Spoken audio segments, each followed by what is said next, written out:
This episode of Nintendo Pow Block is brought to you by, well, you.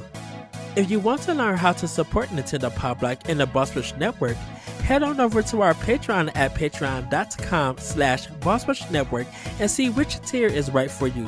Thanks for your continued support.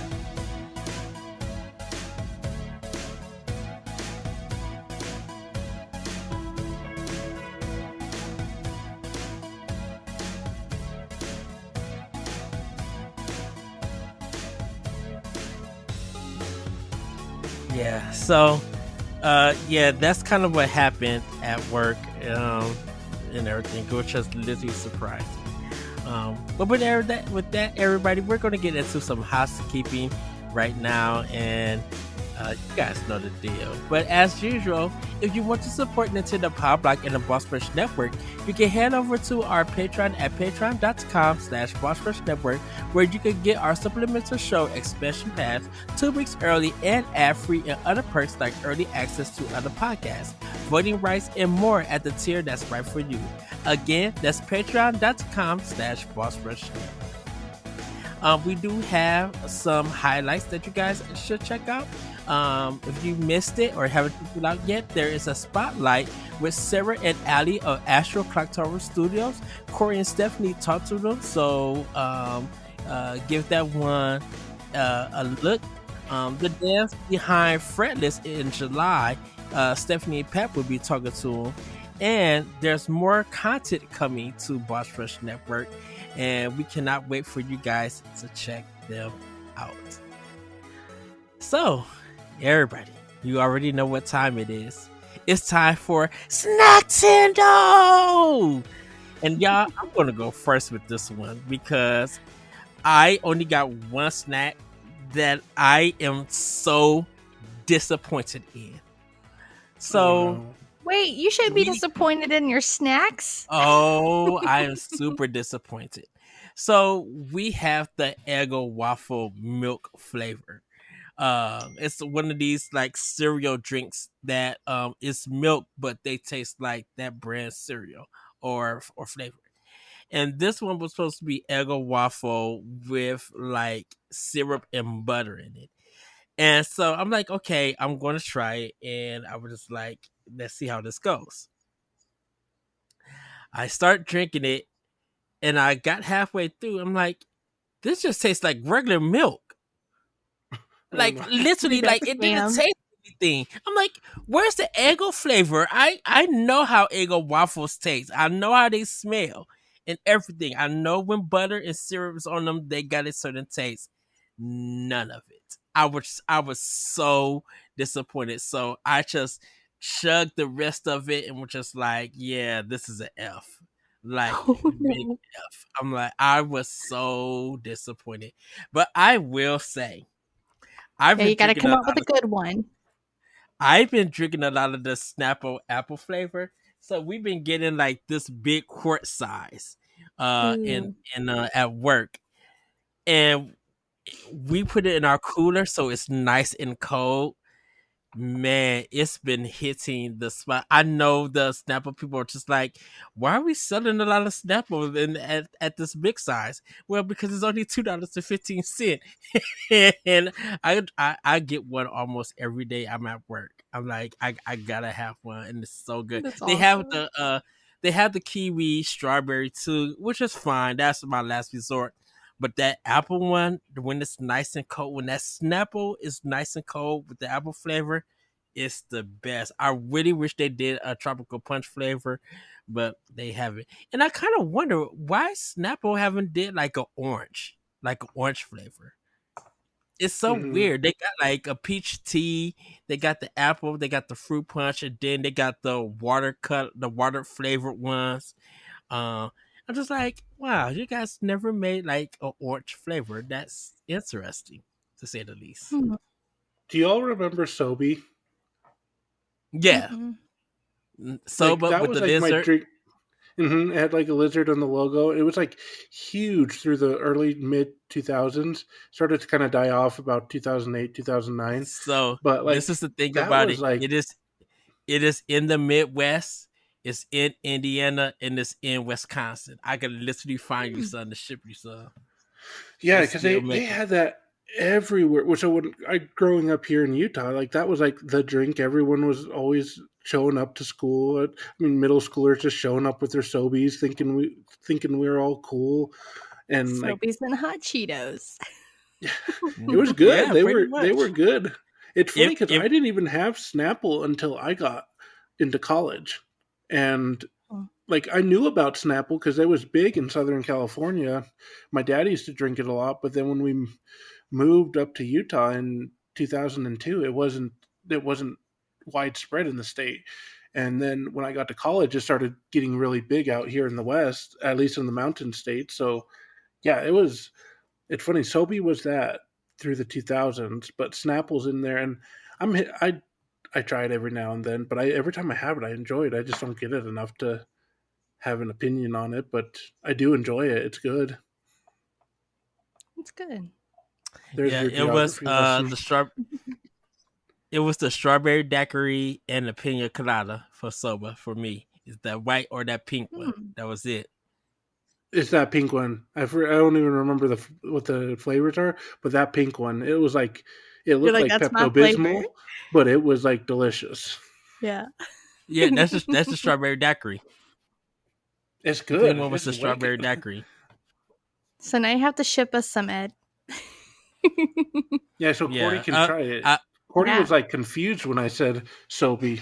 Yeah, I was like, I don't know what that is, but all right. yeah.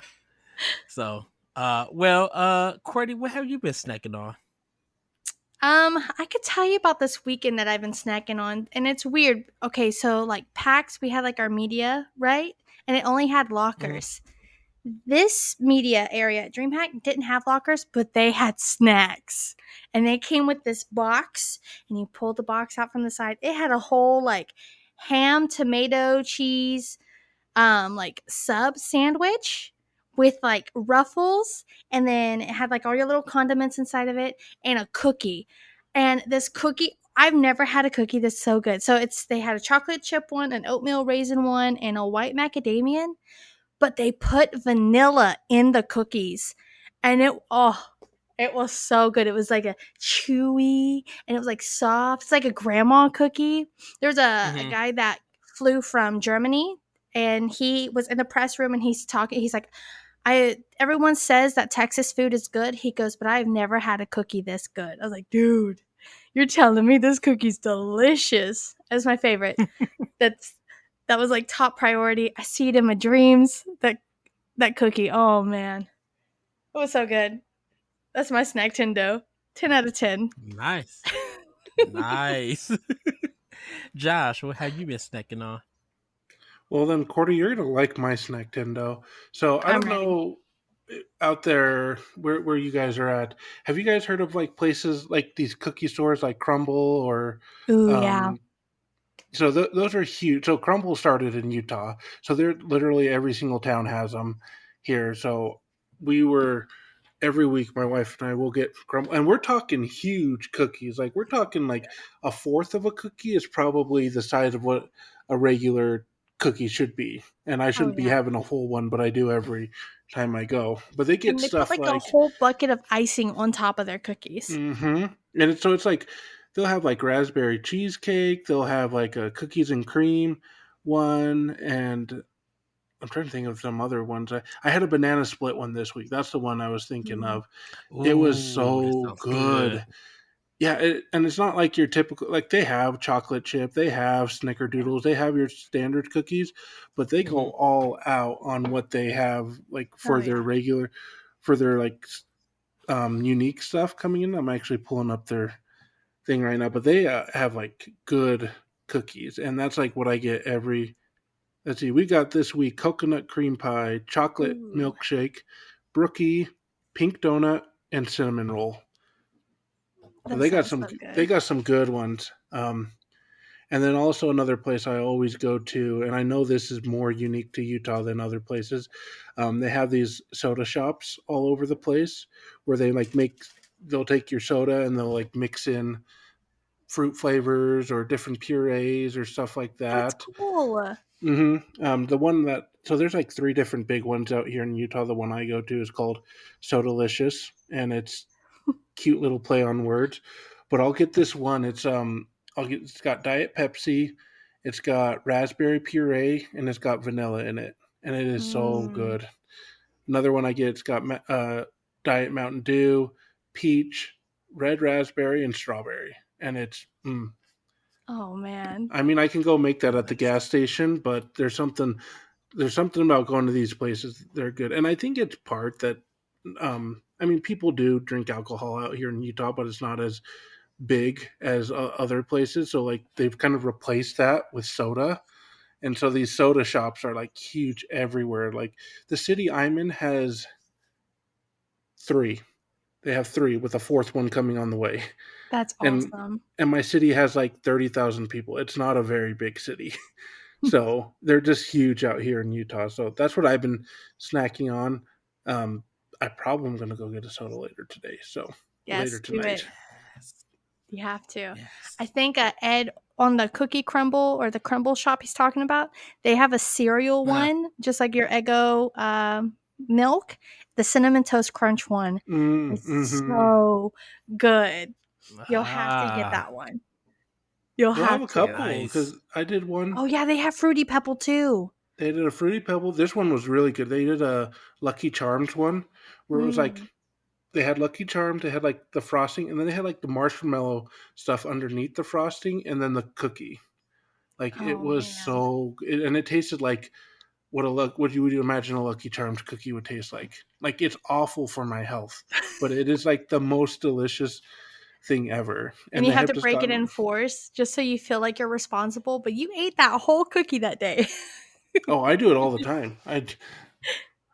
I especially when I go mow the lawn on Saturdays. I get the kids to bed, and my wife and I are like, yeah, we earned this, so we'll like get two Yes. different ones, split them in half, and we each get half of the two. So That's awesome.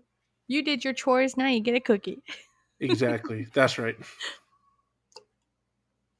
Nice. Well, everybody, it's time for us to talk about what we've been playing in Play with Power. Josh, what have you been playing with Power? So not Nintendo related just yet. I've been playing WWE 2K24, Yes. um, which anybody who knows me is not the least bit surprised by that. But I mean, I was wrapping. I played it when it first came out back in March, and then PlayStation was removing bunch of Final Fantasy games from its subscription service. So I hurried and got Final Fantasy 15 done, and now I'm coming back to WWE, and it's fun. I mean, it's like any other sports game, a slight upgrade. I think the unique thing that WWE does is they have unique stories that in their campaign mode, and then their showcase mode is always different. This year it was because it's the 40th anniversary of WrestleMania, so they did a whole showcase of some of the biggest WrestleMania matches over the years. So I mean, you're looking at stuff from Hulk Hogan back in the '80s to Oh wow. Stone Cold and The Rock in 2001. So I mean, I've been playing that, and Nintendo wise, I just started up Monster Hunter Stories 2. I played it for all of 15 minutes last night and fell asleep and haven't gotten into the meat of the game yet. But I'm excited to play that one. So that one I'll have more to report on later on. But my chill game right now is WWE that I just play when I need to break up a story or something like that. Nice. Nice. Nice. Courty, what have you been playing with Power? So when we went to PAX, I talked to this game, like indie developer called Static City Games, and they were showcasing their game World of Grimm. And it's not, like a plug or anything, but I have been like, I think I'm 16 hours deep into that game right now, and it is so good. So it's like a fast paced card game, based on like Brother Mhm. Grimm's like world. So you get like Snow White, Rapunzel, like all the fairy tales that they have, and it's kind of like Hearthstones, but Brothers Grimm styled. And so you get like all those classic characters in the card game. So yeah, I've been playing that. It's so cool, and it's cool to go off and like, so they have like Rapunzel and Snow White. They are based on like their own character design. They're not like mimicking or, getting Disney involved in it, but like they like hire like artists to come and create these cards for them. And so like just to see like different artists they have picked up on, to create like the next Rapunzel or Snow White, it's really cool. I like it a lot. Yeah, that's what I've been playing. All right. What All about you, right. Ed? Well, for me, I am playing Paper Mario Thousand Year Door. I'm at the final part of the game where all I need to do is just fight the boss.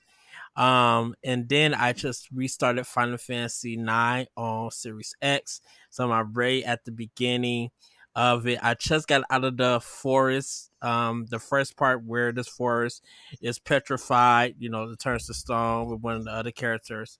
So I'm about to begin my journey, and I played Final Fantasy 9 all the way up to the third disc on the regular PlayStation one, because there was four discs when it came out, and I never got past the third disc because for some unknown reason, my third disc wouldn't load at all in my Mm. PlayStation One, and I didn't touch it or anything. I think I had rented the game or something. I didn't touch it or anything, but the that third disc didn't load, and this is when I had to turn the PlayStation One upside down for it to load to play the games. What the Yeah, heck? the regular PlayStation One, it had a problem because after a there was something about cleaning the PlayStation One, something about the cover still allowing dirt to get in or something. So you would put your game in and you're thinking it's gonna load at the top. Well, sometimes it will stop loading all your games, so you would have to turn your whole PlayStation upside down, and the system will load because it was kind of forcing the laser to go down, so it was Yeah. kind of scratching your disc.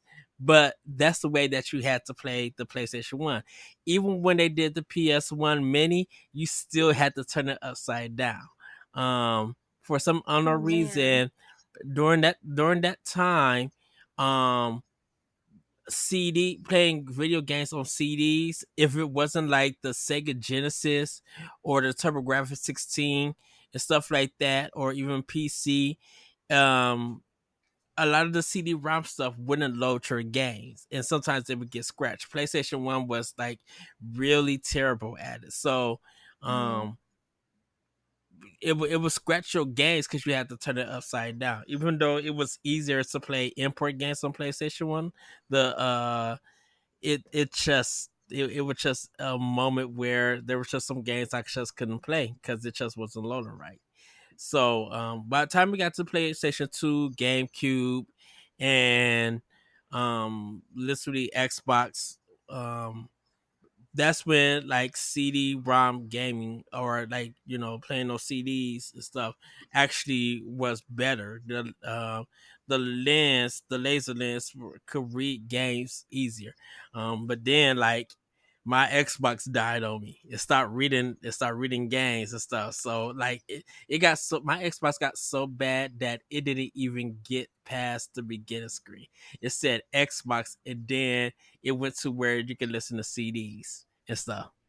So Wow. I was just like, oh great. So um the only Nintendo problem that I had with a CD was the Wii. And I went and got that fit. I sent it off and got the fix, but that was the white version. My black Wii Mhm. never had a problem or anything. Literally any Nintendo system I had, I didn't have a problem besides the Game Boy. Um, my down button wouldn't work for some unknown reason on my Game Boy, and I had just got it for Christmas, and I was just like, well, I just got to play whatever I can. And I didn't get another Game Boy to Game Boy Color. And once I got the Game Boy Color, all my games that I couldn't finish on my regular Game Boy, I finished on Color, Oh, and nice. everything. So I was happy to do that. But yeah, pretty much. Yeah, Final Fantasy 9. I started from the very beginning, um, and I know there are some more games that will be coming out, but I'm trying to finish Paper Mario. Like I'll probably finish that by this weekend, because I never got to finish it on GameCube. I own Mm. it on GameCube, but I can't find my disc. I think my nephew have my GameCube version. Uh, Oh but no. yeah, I never got to finish it on GameCube when it came out. Because this was the thing about it. Uh, I purchased my games in my GameCube when they came out because I was in college. I had a job, so I was at a point where I could buy my own games. And of course, with most Nintendo games, I was straight buying them. Going to GameStop and paying the $50 because I literally knew that these games are going to be hard to find, even though nobody is really buying it. I remember everybody feeling like the GameCube was such a kid system and nobody wouldn't care. And now look how everybody want the GameCube stuff. Yeah. So, Yeah, nowadays like buying a GameCube game is like 200-300 bucks. mm-hmm. Yeah, Yeah, the original Thousand Year Door is like one of the more like the most expensive games out there on the market. I mean, having this remake released is really helps people who want to play because I never played it.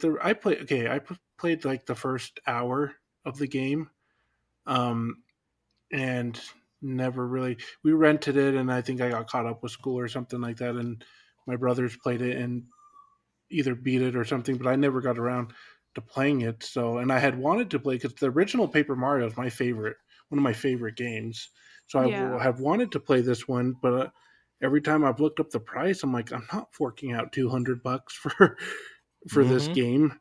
So it's nice to see it come out in this format, and a lot of I think I saw Nintendo Live calling it the definitive way to play the game right now. Yeah, it So is. I I'm glad it's out so we can people like me who didn't have it 20 years ago can experience it. And it's so funny because people cried for this game to come back out.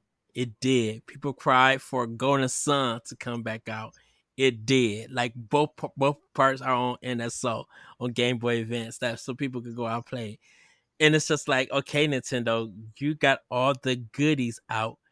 What can we expect? What I don't know what if anyone is asking for any other game because when like me and you, Josh, we was talking for expansion pass, and like I mentioned to you, I'm like, I would love to play a remake of the Twin Snakes, or I would love Twin Snakes to come to Switch or something.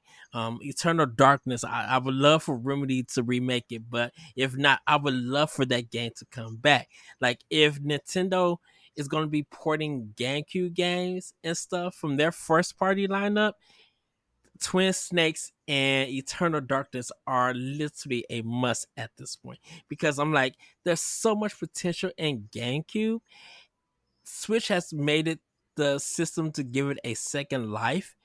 Um, and I feel like with Sega and the Dreamcast, that could also happen. But not ironically, crazily enough, I don't think Nintendo would do justice for the Dreamcast stuff. I think Xbox would, as weird as it seems, because Sega and Microsoft do have a good relationship. Not saying that Sega and Nintendo don't have a good relationship because they Yeah. do, but I could see Series S and X moving systems uh if they were releasing Dreamcast games and don't even put it on Game Pass. Be like, if you want the Dreamcast experience on Xbox, you guys could buy the games digitally.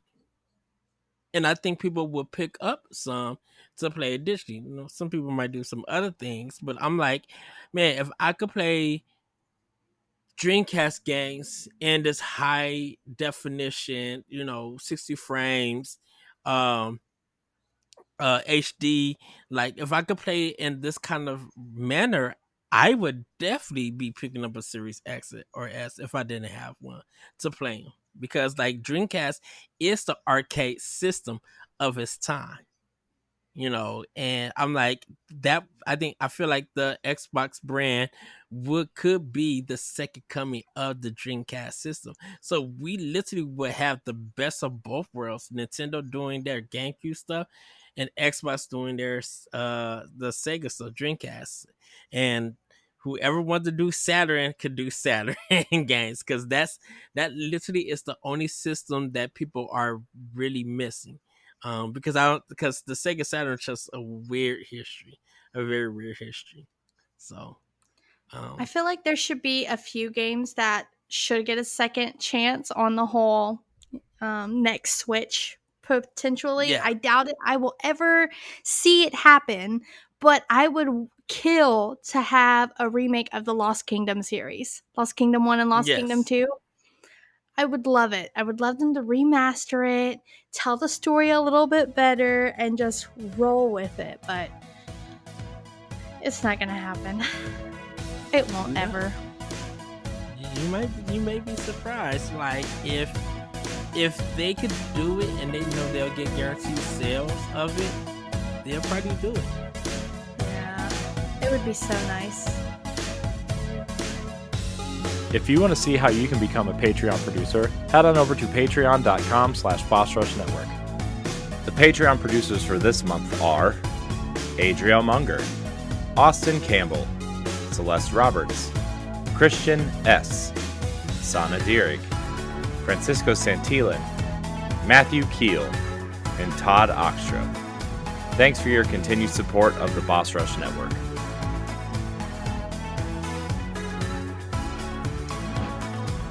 Well, everybody, we're gonna get into family news, and we have 3 stories for you guys. We're gonna start with this first story that comes from Nintendo Life. Yacht Club Broadcasting Shovel Knight 10th Anniversary Presentation. So, the story says Yacht Club Games has announced it will be hosting a special edition of its broadcast to celebrate the 10th anniversary of Shovel Knight.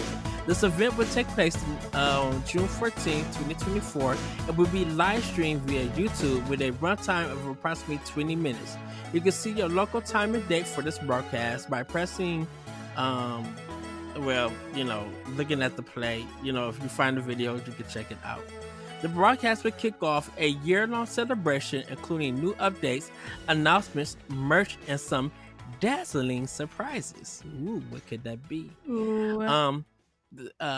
Sean Valesco, who was the designer at Yacht Club, says, "For the past 10 years, we worked tirelessly to create fun and challenging games for you. As we're grown and evolve, our commitment to our community and craft has only strengthened. Get ready to celebrate a decade of digging. We're just getting started." So, Oh, that's so yeah. exciting. So there is a possibility Shovel Knight 2? Who knows? Like, and would it be a Nintendo exclusive? Because the first Shovel Knight was a Wii U exclusive, um, and then later on was their console exclusive, um, expired, and then it went to other places and everything. So, will Hmm. you guys be checking this out, or have you guys even tried Shovel Knight? I've played Shovel Knight. I think if it went on the new Switch, I would. But if it was on this Switch that it's on, I probably wouldn't because it's Shovel Knight. What about you, Josh? I mean, this is one of those ones that I've seen and I keep wanting to try, and I just haven't gotten around to it. I think the thing that blows my mind is it's been 10 years. When I saw Yeah. that pop up, I'm like, no, no, no, no. And then I realized, yeah, 2014 was 10 years ago. Mm-hmm. But I mean, it's one of those ones. It looks like something that'd be right up my alley. It's just not something I've had. And maybe that's the thing that finally gets me to try it out and to play it. And I'm one of those people that if they release something on the old Switch, on the current Switch, we can't call it old yet, but I'll probably play it because I likely would wait a little bit before I got the new Switch anyway. So having that there to kind of tide me over till I get to that point would be nice. But yeah, I think I if if I had an excuse to play, I think if they released a new game, I definitely would hop in. But I'm Yeah, not ready for this game to be 10 years old. Oh, yeah, yeah. right. Well, I know for the Switch they have the definitive version, so they got all the DLC, the full game, and they have the amiibo stuff. There's other games in the Shovel Knight series that's also for Switch and other series. Um, just to give you guys a brief history about Yacht Club, because I actually did get to talk to him with my friend Larry on World 1 podcast, and we got to talk to him about this game and had a great conversation about Castlevania Mega Man. It was so good. But uh Yacht Club, some of the developers from there came from Way Forward. So they left Way Forward and formed their own company. And Shovel Knight was their first game that they put in the Kickstarter. It met the goal. It came out on Wii U and was very successful. I think it also came on PC. Throughout the years, the game just kept selling and selling. um physically and digitally. PlayStation got a special edition with Kratos, and Xbox got it with Battletoads, because at that time they own Rare. So Battletoads was like theirs, and we just only got that first edition. Then we got the 3DS version that came out with a soundtrack for it. And there's just, like I said, there's been other games in the series of Shovel Knight, like side games that have came out also. So 10 years, yeah. It was a year for Wii U for Nintendo. I think that's when Bayonetta 2 also came out that year, I believe. But yeah, 10 years celebrated. I'm definitely going to be watching it. Because, like, even though it is 20 minutes, I'm happy to celebrate 10 years just this game, this iconic game actually being out. And we know that we've been waiting for Yeah. a part two. We know they got their game with Mina, like their next game, and we know that they published another like the Cyber Ninja game. They published. So like Yacht Club is like kind of really established as their own independent game. So we're probably going to see discounts on a lot of their stuff digitally. There might be some re-releases in stores, like Restock Amiibo. It's a possibility. Shovel Knight to You know, Smash. It's happening. I could see it. probably, No, it's probably not going to next. happen. Next Yeah, Smash, yeah. I mean, it's yeah. been an assist trophy for the last since just this past game, but I mean that was one that everybody was clamoring for, and I think it would have been a great fit. But I mean, no, it's not coming this one. It'll come. They're done with DLC for Ultimate. Yeah. So, yeah, I'm super excited to check it out. We'll definitely be talking about it on next week's Nintendo Power Block. So I am super excited with that, or I should say, the week after the presentation. I should say, we'll be talking about that in news. So we're gonna move on to our next story, because Shiver Entertainment has updated its website after being acquired by Nintendo. The studio will continue to support and develop games for multiple platforms. Uh, and I like this. So everybody, if you see it, it's like a blue cover with the Nintendo logo in the beginning. Which I gotta say, did you guys see the picture of the new Nintendo uh logo at their home company in Seattle, Washington? Mm-mm. Mm-mm. So it's now, how it had that stone kind of look to it, that with the gray Nintendo around it. If you look at it now, like if you taking a look at it now, it has that red kind of cover to it with the white Nintendo on it. Uh, Oh. for it, they ended up changing their they ended up changing uh their like company outlook thing for it. It's really really nice. So because like Nintendo for some reason, I think they're changing the look of some of their stuff when their intro stuff. So you'll get the full that red and then the white Nintendo. So it's kind of very simplistic, uh, kind of look to it. Um, but with this, it says Shiver is a wholly owned subsidiary of Nintendo Company Ltd. That's the new image that Shiver Entertainment. Last month, Nintendo announced it had entered into an agreement with Embracer Group to acquire the Miami, Florida-based team Shiver Entertainment. It seems no time has been wasted with the Shiver Entertainment website already receiving a few updates to its homepage. Underneath the company's logo, you can now see how Shiver is a wholly owned subsidiary of Nintendo Company Ltd. And if you scroll to the bottom of the page, you'll see the same thing with a massive Nintendo banner on display, which you can see. If you guys check out the story on Nintendo Life, you guys can see it. In Nintendo's original announcement, it mentioned how the company's aim was to secure high-level resources for porting and developing software titles. Shira's focus will also remain the same, being to port and develop software for multiple platforms, including the Switch. Shira has previously worked on porting and developing games like Mortal Kombat 1 and Hogwarts Legacy to the Switch. You can find out more about this acquisition and Shiver Entertainment on previous coverage on Nintendo Life. So yes, they are the ones that ported I'm sorry to say, the terrible and disappointing Mortal Kombat 1, but they did say Terrible Hogwarts and Legacy. disappointing. Yeah, it is a mess on Switch. Even with the I updates, it's mean, just like it's just not the way to play Mortal the Kombat story 1. mode's nice. I mean, well, that's fine and dandy, but like, there's just a lot of technical issues. I would just say Yeah. that. I don't have it. I still got Mortal Kombat 11 still wrapped up, and Oh I got it wow. on. I got it digitally on sale, and still haven't started the game.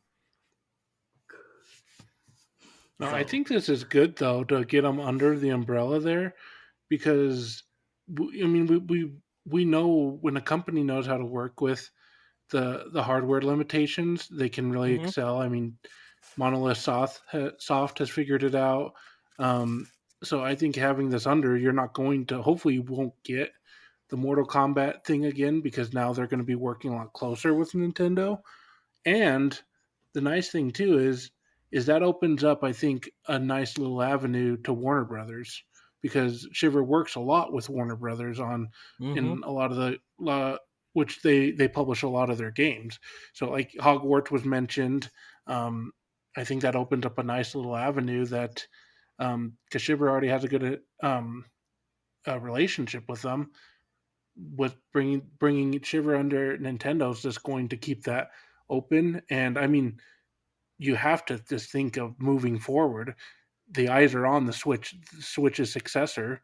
So this is one that could bode well once you get deeper into the to the next console's life cycle. You can start getting some decent um, ports as well as maybe some Warner Brother games heading over that way that would have maybe skipped the console previously. So it's cool to see. I mean, it's as simple as just updating their logo, but I mean, what it means is actually pretty exciting for Nintendo fans, especially in building out that third party support. At least from the way I'm looking at it, I know they're going to do a lot more first party as well, but I think third party wise, there's a lot of potential there.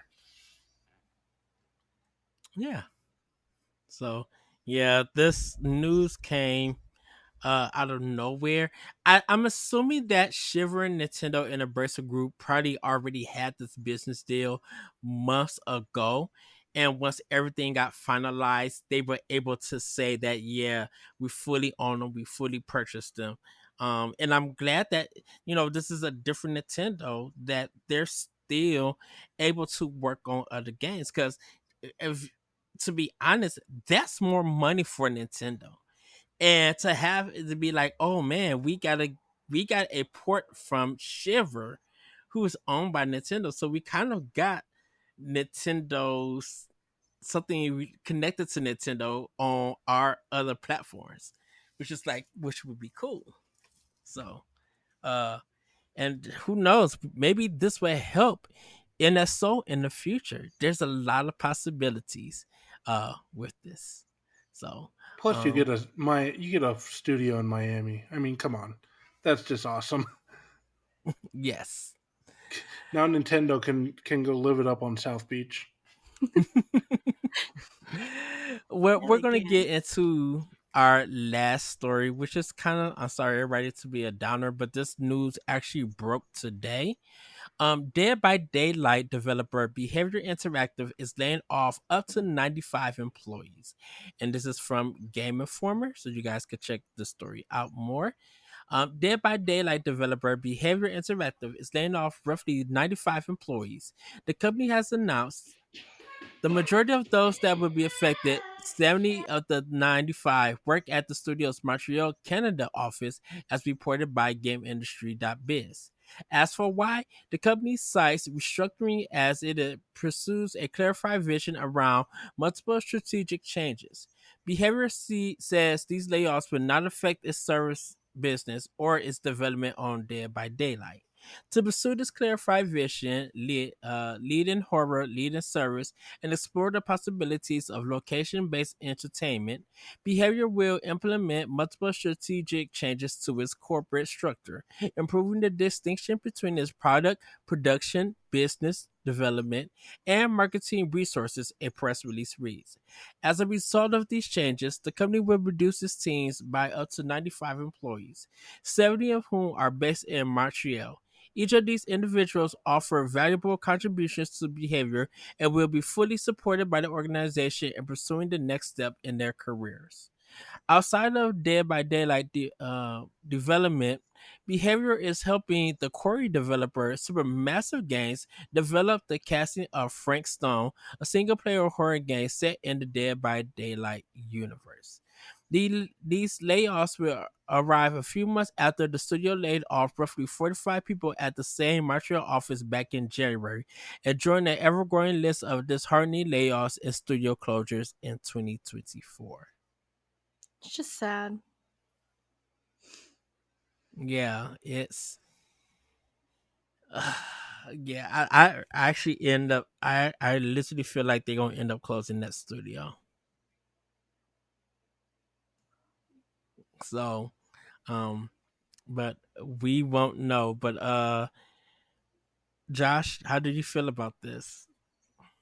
I mean, the you were reading out of the Game Informer article, and they also. I mean, I don't expect this to be read, but if you go in there right after what you had just finished reading, they list all of the different studios that have laid off in recent months, and it's just Yeah.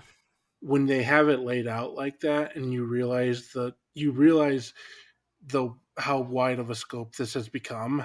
And I mean, 90 might not seem like much compared to some studios that are laying off. PlayStation laid off 900 across its various studios, but I mean, still, I mean, I've been laid off. I'm still looking for work after being laid off. It sucks. It's hard. It's not something that anyone wants to be in, and it's just, I think it speaks to the where gaming is at right now, especially on the development side. They seem to have gone very heavily for the bloated budget, and now are realizing that that might not be the best approach. And now people who they brought on in that time are paying the price for it by Mm-hmm. most likely no fault of their own. And it's disheartening to see. It's good to see a course correction and to create something more sustainable. But the downside of that is getting that many layoffs, because there are a lot of talented people out there and a lot of people who could make a lot of good things. I mean, with how many people they've laid off, you could at least open 2 or 3 new studios at least Yeah. Yeah. by that. So it's sad. It's really disheartening to see. And I mean, you just hope that these talents can land on their feet somewhere and get something that's going to be really somebody who's going to really appreciate what they can do. And I'm not saying that the Dead by Daylight developers don't, but I mean, it's just been a sad reality that we've just seen each seems like each week another studio's either shuttering or just laying off a large amount of their staff. So thanks for that, Ed. I'm depressed now. Well, Yeah. it's kind of interesting to see that, with a lot of studio layoffs, is and of course, even if a game sold very well and everything, there's still gonna be people lay off, because people, like, even at Rockstar Games, who sold bajillion copies of a game of Grand Theft Auto, and even with their online stuff, they had to lay people off. And it's kind of amazing to see that, you know with all of these layoffs, Nintendo reporting that they up, like, their company employment went up. And I'm like, those are the stories I think a lot of us want to hear. Is that, like, if there are going to be stories where these companies, grow bigger, and do grow, um to a point where they don't have to lay people off for a while, because the thought of the layoffs for a lot of people is be like, okay, the pandemic stuff, now that it's kind of, you know it was at that time, and it now kind of doesn't feel like it exists employee wise, that the reduction of all the people that they had, um is now coming in, laying people off and stuff. Um, but I'm like, some people companies games just haven't sold, on these high end systems, and even on PC and stuff. Like, it's kind of it gets a little bit worrying, because if we're having a real talk about success, if we're talking about video games, Nintendo is the only one that's really having success, as a company, with games and with hardware. And even though a lot of them might Mm. not hit game of the year status, you cannot deny, looking at the Nintendo Switch's library, and looking at the sales of the Nintendo Switch, and how people are talking about games that they rather play on the Switch. Like, Nintendo has kept people talking about their products, and their stuff keeps on selling. And then when it gets to a point where people feel like they need to go buy that Nintendo game, they're going to do everything in their power to get that Nintendo game. It might be a little expensive, it might surprise you. Grandma and grandpa might be getting rid of some Nintendo stuff and market 50 cent, and you be like, oh, I'm gonna take this Pandora's Tower for Wii for 50 cent. Grandma don't know. You would literally be surprised. uh so it's, for behavior, interactive, it is sad that they that this is happening, but I do hope those 95 employees do find work. And I don't know how long behavior is going to be supporting them, but hopefully they do find work, and hopefully they don't have to move to another city or relocate to be working for the developer. um Yeah. so, Courtney, do you have anything before we get I on to mean, the? just in general, like layoffs suck. I've seen it a lot in the game industry right now, but like it's also happening like across other companies outside of the gaming industry, which is Mhm. it's just sad to see like everybody's getting laid off, and it's like I got laid off 2 months ago, and it wasn't even game related, and so like, and then I've had a few other friends that just got laid off from Walmart, and it's like, oh, and Walmart does that too. There's no way that they do that also. So it's kind of weird to see in here, but I feel like if everyone works hard, they'll figure it out. Baby Yeah, steps, I guess. Maybe it's a well-deserved break for everybody. yeah. Just a small one. So, Just a oh fun well. one, you know. Well, you guys, we got a kind of another segment. This one is called By the Numbers, and Game Informer posted their top scoring games from their reviews. And I kind of want to give get your guys' opinion about this. On Game Informer, they got Game Informer's top scoring reviews of 2024. This just came out, and the story says each year the Game Informer staff reviews a ton of games, but only a select few earn the highest scores. While you can find our full list of reviews, we know that some people are just looking for the best of the best. So we gather our top scoring reviews of 2024 right here. Whether you're talking highly anticipated blockbusters like Final Fantasy VII Rebirth and Like a Dragon Infinite Wealth, or surprise hits like Helldivers 2 and Balatro, we have you covered with all the most played games reviewed in 2024. Be sure to bookmark it this page and check back frequently. Because they're going to be adding more games. So if you guys want to do that, you can go to the Game Informer's website. Shout out to them. And shout out to Matt Stromer. Uh, he is one of the editors. Like he helps them out at Game Informer. So shout out to them. I should say. I have to correct myself. Shout out to them. Uh, so we're gonna start with their 9.5s, and I wanna read all the games and everything. And I kind of want to get your guys' overall opinion. If there is a game you want to talk about, you can. But I want to give you overall because I looked at this list, and it's very surprising for it. So, Yeah. um, Oh, wait, quick question. 9.5, is it yes, like the best game for Game Informers right now, or is that like the worst to the best? it it's scored the best. So the 9.5 out of Hmm. 10. So right now Okay. 9.5 is the highest that they're going with. So Balatro and Prince of Persia The Lost Crown both scored 9.5. Mini Shoot Adventures is 9.25.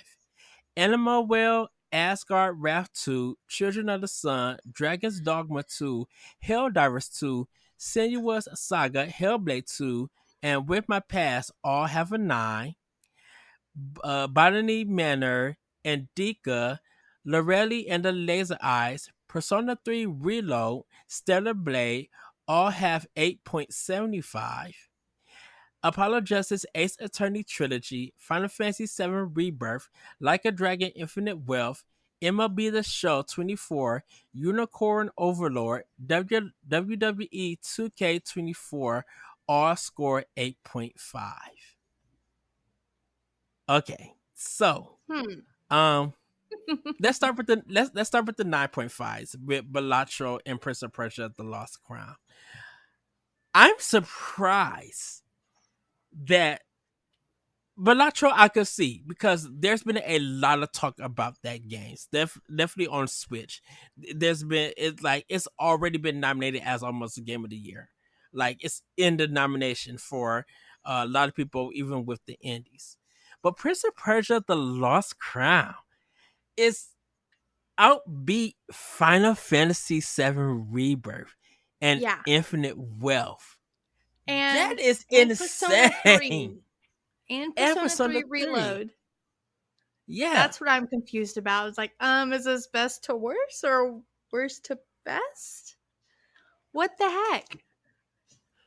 Even though the Lost Prince of Persia: The Lost Crown didn't sell that so much, it's surprisingly it's at that high. And our very own David Lasby talked about this game. He's being it. I have it on Switch. I'm going to getting back into it. Working on that game and finishing it. But what did you guys think about just between those two games? And I gotta say, Balatro is a card game, so if you haven't seen it or heard of it, that's probably why. It's a game that just came out of nowhere and it just got people hooked. Yeah, I've never heard of it Mhm. to be honest, and I do enjoy a good deck builder, but don't know. I'm not up to date on it. I mean, to me, I'm not particularly surprised it's that high. I think what it beat might be surprising, but everybody I've ever talked to that's played that game has absolutely loved it. Has said it sets a new standard for 2D Metroidvanias, at least at that level Mm-hmm. of production.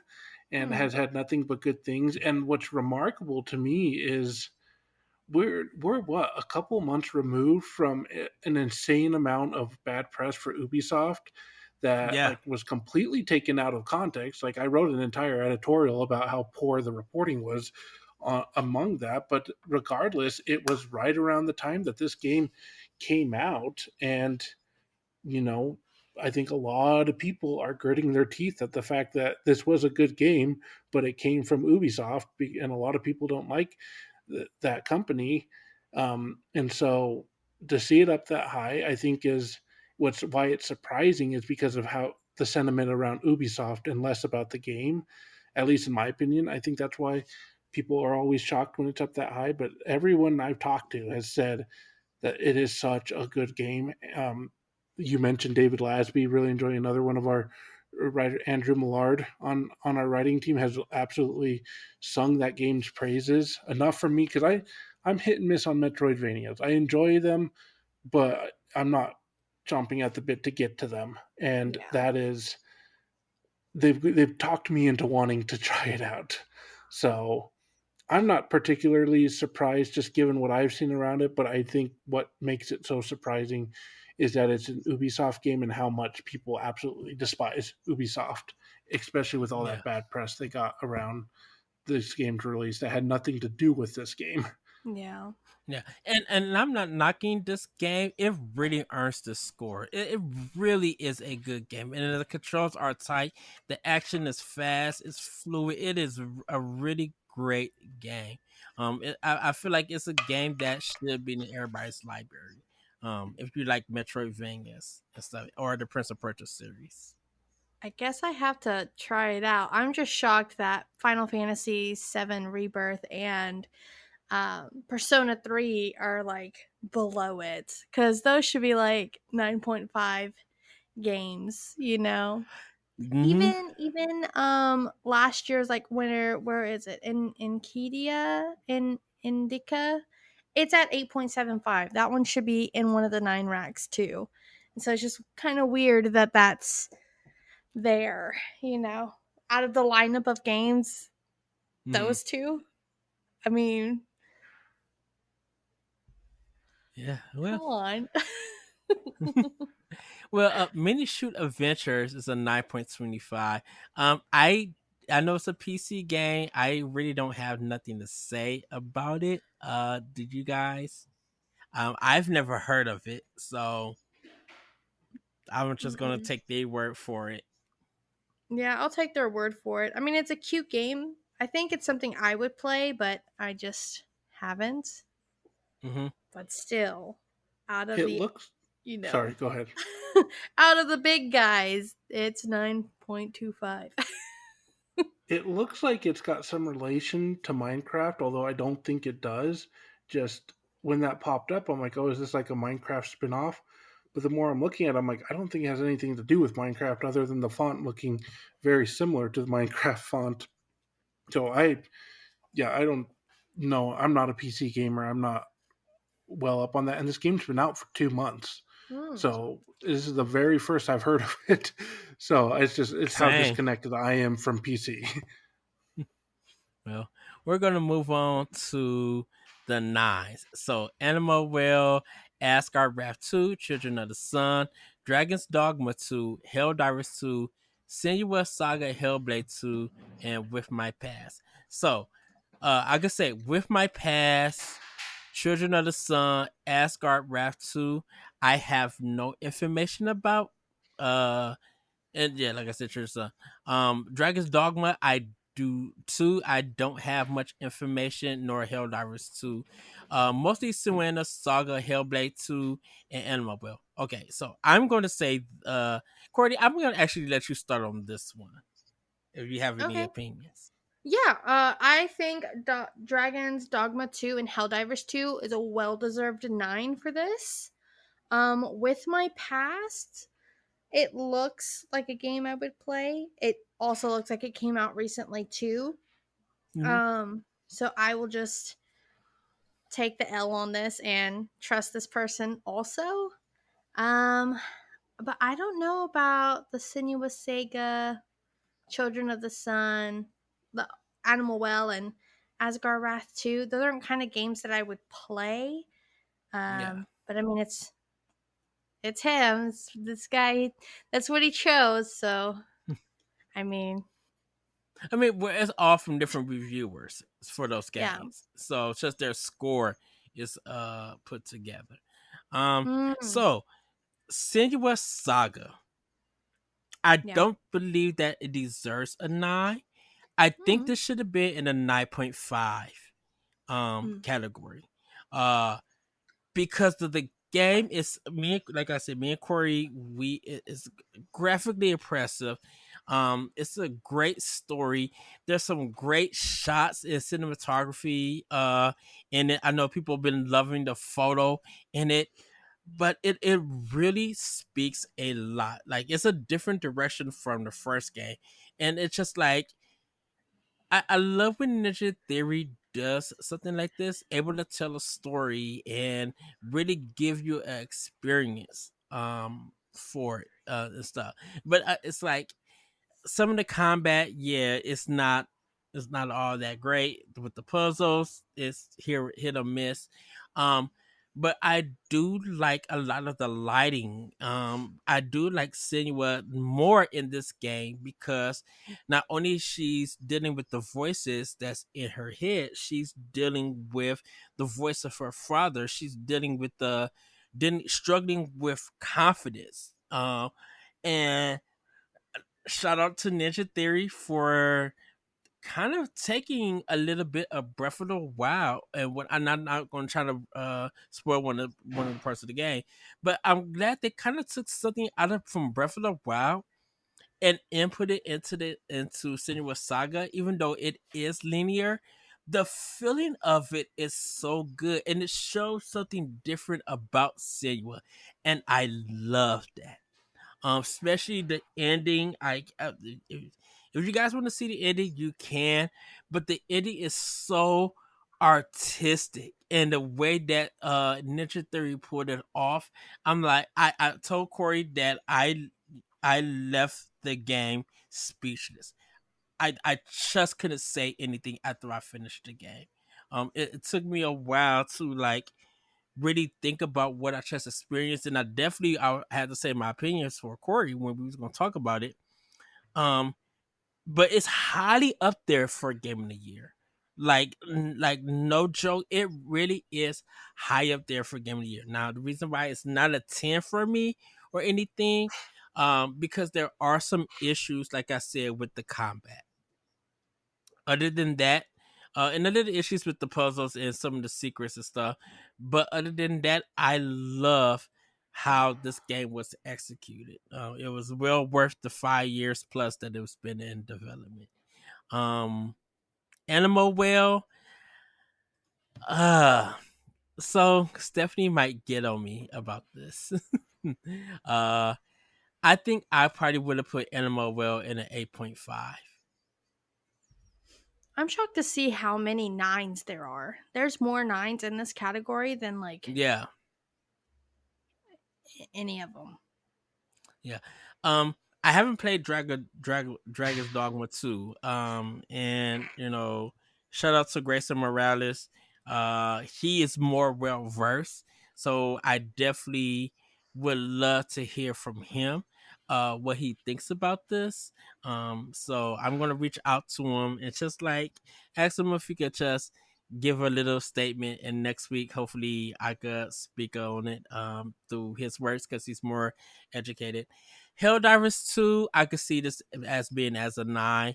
Um, I haven't played it or anything, but seeing as many people loved it and enjoyed it, it really, for some people, is on their Game of the Year nomination list also. Josh, what are your thoughts? So, I haven't played Hellblade 2. I don't own an Xbox, but I have heard amazing things about it. I mean, last week when we met up, Ed, you were singing its praises.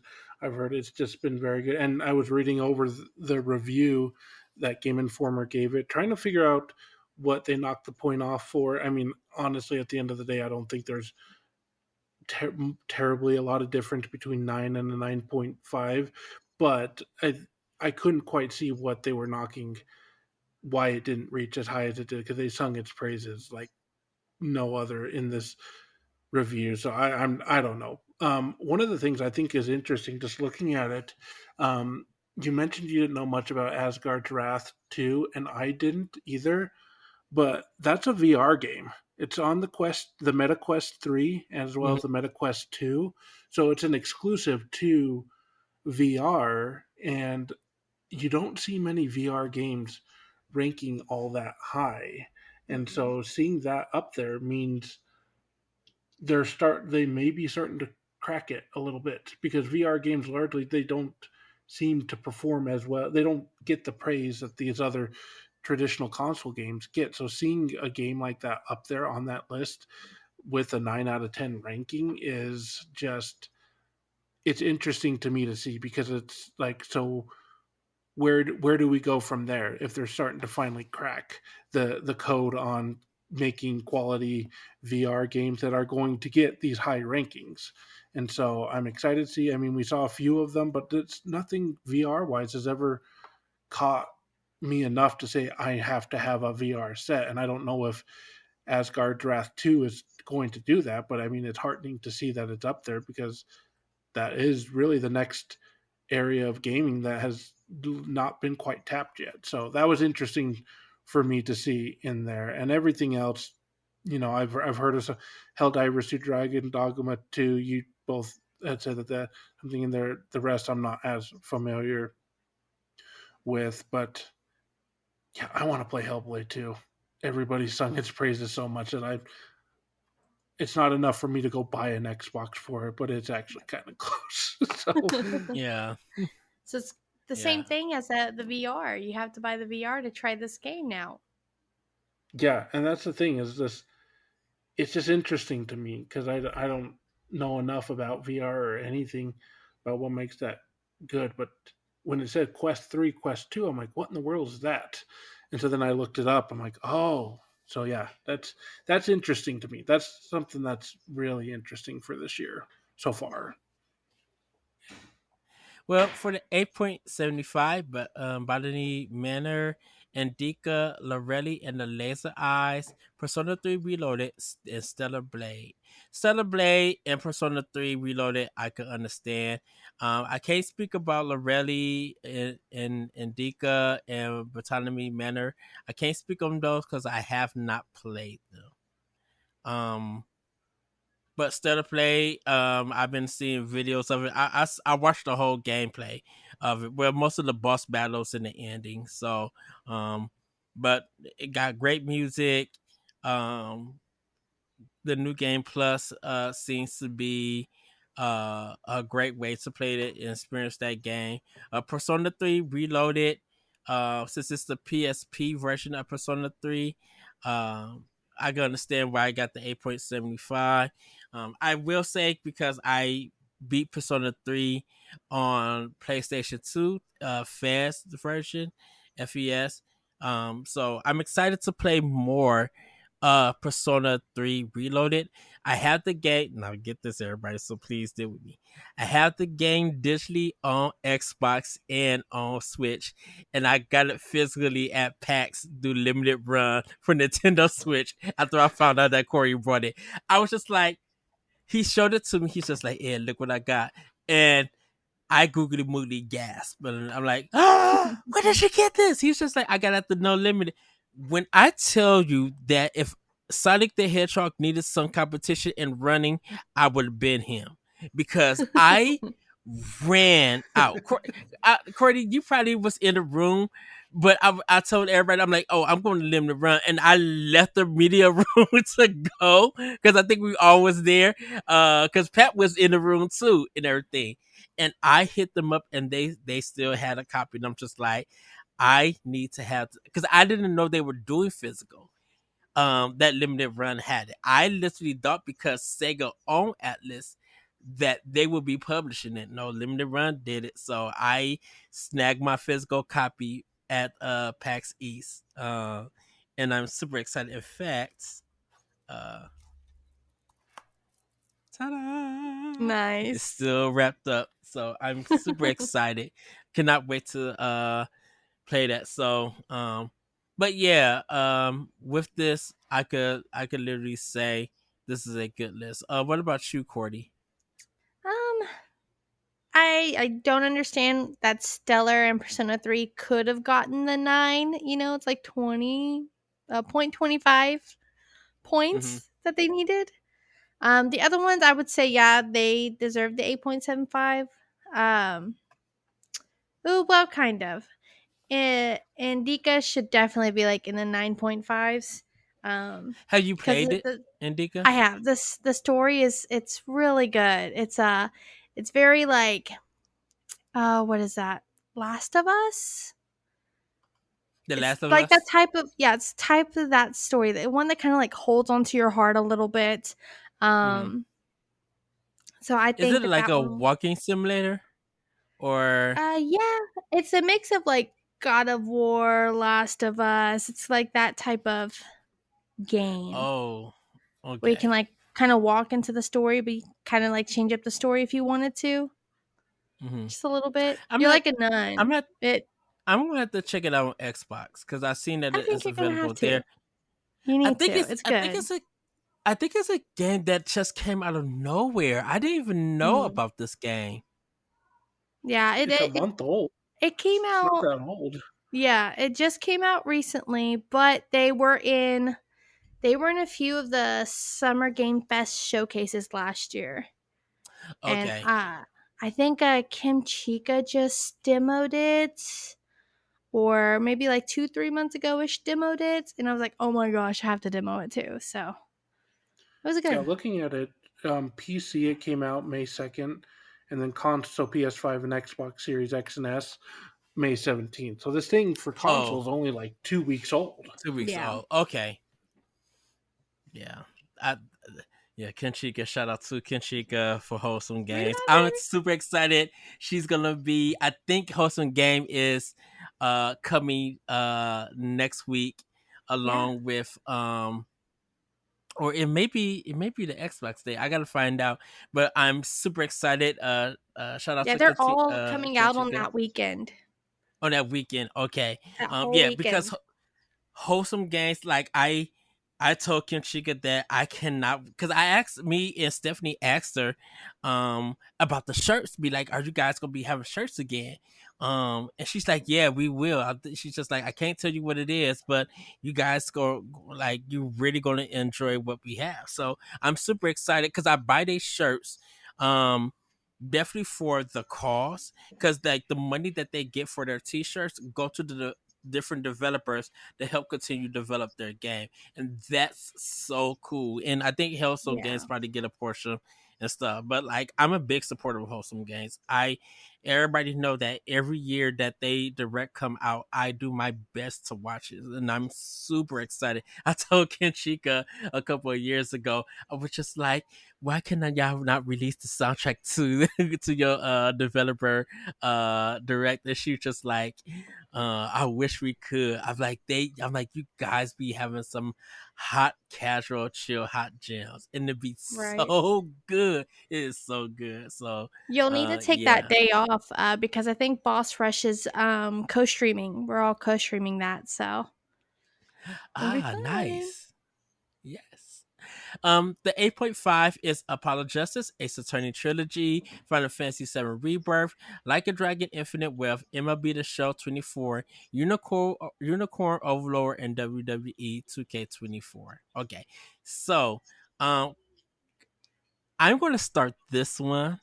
Apollo Justice Ace Attorney Trilogy definitely deserves an 8.5 because they're just the DS games, um, just like HDFI, um, for a console. Really great game, all funny and everything. Final Fantasy VII Rebirth, I thought would be higher, like in the nines, so that is kind of surprising. Like a Dragon Infinite Wealth, I thought that would also be higher with Final Fantasy. Hmm. I have That that one game surprised me. still wrapped up. That one surprised Yeah. me. MLB The Show 24 surprises me. Unicorn Overlord, I could see, even though that game has been a big seller. And funny that you spoke about WWE 2K24, Josh. And the reason why I say that, and this is outside of the review, um, is the fact that it was on sale for a couple of weeks everywhere. Like it was like $25 at different places. And so it was just like I'm like, is this game old or is it like new but on a discount? Like it feels so weird to see this game on sale. But I didn't know that it had that high of a rating I mean, for this. it's good. It's one of those ones that I mean, just a little bit of history behind what WWE's done. They released WWE 2K20, and that was a disaster. Yeah. And Yes. nobody wanted that one, so they skipped 21 and came out with 22. And that one, a lot of people said, "Oh, it's right on the right track." And so since 22, they've started to, I wouldn't say enough to justify getting the game every year, unless you're like me and a psycho for wrestling. That I do get the game every year, but it's improved enough each year that it's been good to see. I mean, playing 2K24, it has its fault. It has some things it does need to improve, but at the end of the day, even if you're not a wrestling fan, it's a fun fighting game. Even if you're just a fan of fighting games, they have enough in here for you that if even if you have no idea about who Roman Reigns or Seth Rollins is, you're gonna have fun with this because I think the combat's pretty smooth. It's a lot of fun. They've added a lot of unique matches into the. They added the ambulance match where your goal is to throw somebody in the back of an ambulance and shut the door, as well as the casket match where the goal is to throw somebody into a casket and shut the lid. So they've added Did some. we have that discussion in the writers chat about Stone Cold beating up Vince McMahon? You know? Oh, that was so funny. Oh, So, for your I reference, Courty, and Yeah. anybody who has no idea what we're talking about, during the '90s, during the Attitude Era, there was a segment where Vince McMahon got put in the hospital. It's wrestling. He was in the hospital and was being taken care of, and so somebody came out to take care of him, and it was Stone Cold Steve Austin in scrubs and a mask, Oh and my he starts gosh. beating up Vince McMahon on the on the bed, and he hits him. This is the best part. He hit him in the head with a bedpan, and it made the loudest noise. Like it's just boing. yeah. It's like it's not. And I was listening to Stone Cold in a podcast talk about that, and he's like, we couldn't have asked for that. Like nobody enhanced the sound on that. He's like, we just hit that right, and it just Yeah. made that noise like naturally. And I'm like, that makes it so much better. He just hit him in the right spot with that in the head, and it's just like, it's yeah, it's. That's If awesome. you have no idea what we're talking about, go Google Stone Cold Vince McMahon Hospital, and you'll find it. It's hilarious. It's Yeah, he from a was it. time of wrestling that was just nonsensical, and it was back when wrestling was cool, and that was one of the reasons why. And Vince McMahon was in some tidy whities, and it's just like, ah. Tiny whities. I like this is on public TV. This is amazing. The early the Best Yeah, two Saturday thousands show, were that's for sure. I tell you, and Josh, you probably could agree. Monday Night Raw was the show. Like Yeah. if you were a male who was into like action and sports stuff like that, and into wrestling, you were in the house. You were watching USA Network, and you was watching Monday Night Raw. Like hmm SmackDown. If you're committed, you could watch that. But like the ratings for Raw was just like crushing. Um, the other wrestling Nitro. one, and it was with Nitro. Yeah, WCW. Like Monday Night Raw was the show, and it's so funny. Monday Night Raw was the show, but SmackDown was the video game. If Yeah. you was getting a Yeah, well, and PlayStation 2. and the thing, the reason for that was just that it was more accessible, just because it was on the UPN at the time, so um, it was on terrestrial channels. You didn't have to have a cable Yeah. subscription to watch SmackDown, and so it was a Yes. tad more family friendly. Which nothing about the Attitude Era was very family friendly, but Mm-mm. it was that was a tad more accessible. But yeah, like to your point, Ed, that was like the thing, and it's funny because prior to 1997, wrestling was like still really goofy, very superhero-ish. They didn't quite know it. And Nitro came in, Hulk Hogan went over there. They started doing their thing. They were beating Raw in the ratings for a good while. And then early 1999, they shifted the ratings back, and that was when they had fully embraced the shift to the more edgier content, and that's Yeah. where it was like 99 2000, like the year of 2000 was the year of The Rock, because Stone Cold was out injured and The Rock came up, and that's really what launched him into his movie career, was just the year of 2000, because he was so it came to a point where 2001 you have two top guys, and you've never had that again or before that. So yeah, it was a thing. I could do a whole podcast about this, so I won't take up any more time on that. I mean, back circling it back, 8.5 is what that game deserved. It was. I'm not terribly surprised to see it up that high. I'm surprised to see it on the list, just from the fact of, I guess there weren't enough 8.5s to include, so you had to Yeah. include this one. But it's a solid, not great, not it's not an awful game, but it's not anything that's going to blow your mind, especially if you're a big wrestling fan and you've been playing these games every year. So Courty, what are your thoughts? And then Josh, I will get to you, Um, and then yeah, we'll move on on. so on the 8.5, I think everything's well deserved on here. Whenever I did see the WWE, I was waiting to see what Josh had to say for it. I thought maybe I was like, okay, if I go first, I'm gonna be like, oh yeah, WWE deserves like an 8. It should not be an 8.5, just to stir up the pot a bit. And then when we were talking about Stone Cold, Steve Austin, the dude, he has a TikTok now, and he like farms chickens and stuff, and it's so weird to see him from this, villainous, I'm tough bad guy to, hey, I'm gonna show you how I take care of my chickens. And it's like, oh, cool, the you man do I, that, dude. Like, and I'm, the I'm man good is for and full of you. surprises. That he really is. Oh, I've just seen his yeah, the he stuff he is. puts out, and he's like the nicest guy. And they totally trolled everybody not that long ago with him, because he had Cody Rhodes on his podcast a while ago, and he asked him a question. He's like, "What's the best Zelda game?" Because Cody Rhodes is a big Legend of Zelda fan, and he tells him, Cody says, Ocarina of Time, and then Stone Cold comes out of nowhere with, "No, it's Breath of the Wild," and everybody's like, "Wait a minute, Stone Cold knows what Breath of the Wild is?" And then they trolled us even further, and they like did a fake um, picture of Stone Cold on his set, and they had Breath of the Wild up on the screen behind him, and he's got like a Switch controller, like looking like he's playing, and everybody's like, Oh. "See, he is a big fan," and it wasn't actually, but no, he's complete opposite of who he portrayed on the screen, and it's hilarious. shout out to Gon Slow because he still could get it. I'm like, you how old and you still looking that fine? Yeah, you can still get it. Sorry, everybody, Yeah, for he came your in WrestleMania in '38 and beat the crap out of Kevin Owens. That was 2 years ago. He was beating people up. Well, Josh, what are your thoughts? And then we're gonna get into our next section. I think this 8.5 is a good list. I think the one you meant when you brought it up, I interjected, but Like a Dragon Infinite Wealth at 8.5 was actually really surprising to me.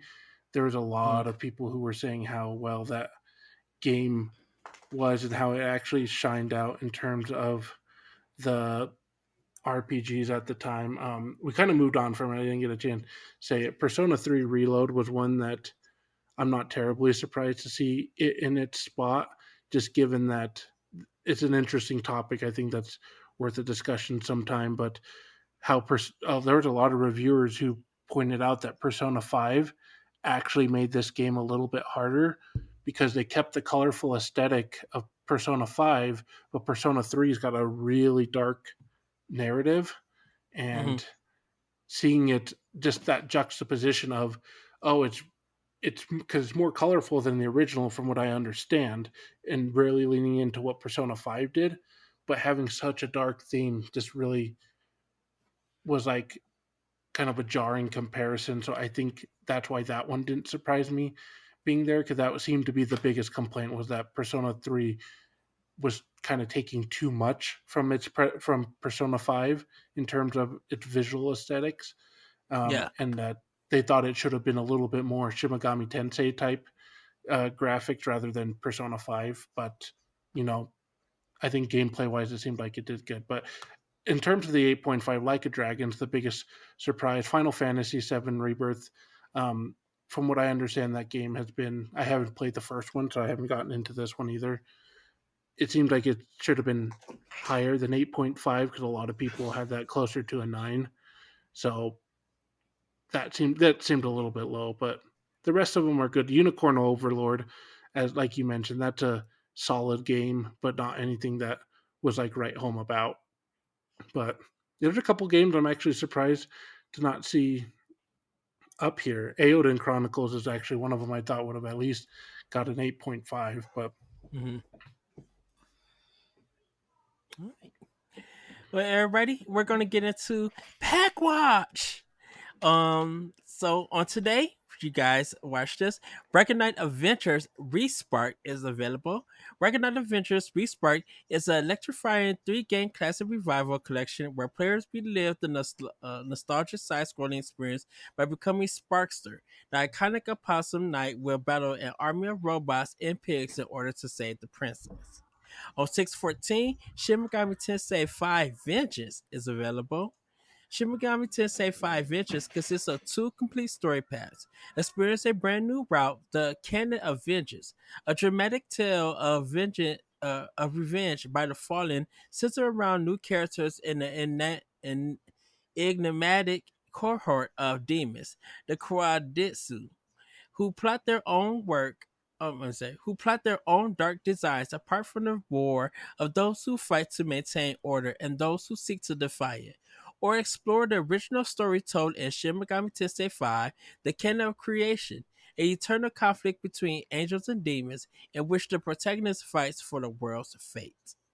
Also on that day, Monster Hunter Stories.